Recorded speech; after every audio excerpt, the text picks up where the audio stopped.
37 That's what we are talking about. We haven't gone anywhere. No, he asked about the... Akakiiko ka Parliament akavunaanyizibwa kulondoola ensimbi y'omusolo kakunyiza abakungu okuva minisitule ya gavumenti ez'ebitundu bwe balemeddwa okulaga ensaasaanya y'ensimbi ezaabaweebwa omwaka gw'ebyensimbi 2013-2014.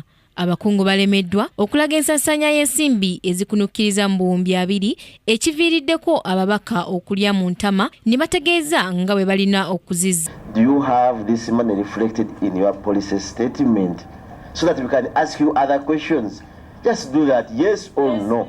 Abakungu okuva ministry nga bakulembeddwamu omuwandiisi waabwe w'enkalakkalira John Ngenda Walala balagiddwa akakiiko okunnyonnyola engeri gye baasaasaanyaamu obukadde 137 ze bategeezezza nti bazisaasaanya mu kugula ebyokulwanyisa bya poliisi. Akakiiko ke kamu kabasabye okubalaga embalirira y'obuwumbi 8 obukadde 6 ezigambibwa nti zaateekebwa ku akawunta z'abakozi baabwe. Kino kisaanudde emmeme z'ababaka ekibaviiriddeko okuva mu mbeera. Mu ngeri emu akakiiko kalagidde abakungu bano okunnyonnyola ku nsimbi eziwera ddala obukadde 33 ezaasaasanyizibwa mu kusasulira ekifo we baateeka emmotoka ez'ekitongole 4 ezaali zitakyatambula.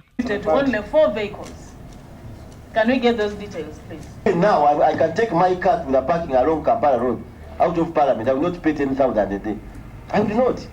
I will pay about 3 tickets, 200 shillings, all 500. But you are an accounting officer. You are trying to disagree with our chairperson after spending 12,000 on a grounded vehicle, which has been vandalized and they have stolen a number of parts from there.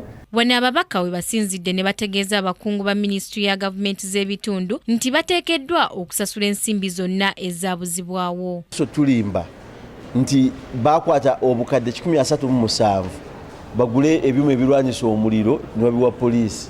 Local government ne poliisi tabane bakwataganira 4 billion mu bakozi abali mu local government kitegeeza buli mukozi yafuna sente ku account naye zaali zaki mu mwaka ogumu ogwo. Kati nga biliyoni 4 ezagamba nti ezasasulwa ku accounts z'abantu abakozi ba ministry eyo mboza allowances, workshops, procurement oba procuringa ebintu okozesa company. Ministry ne local government banange nzibu nnyo era babbi bubbi. Ku Kingdom TV, Samla Hanifa amalindirire. This is Kingdom TV.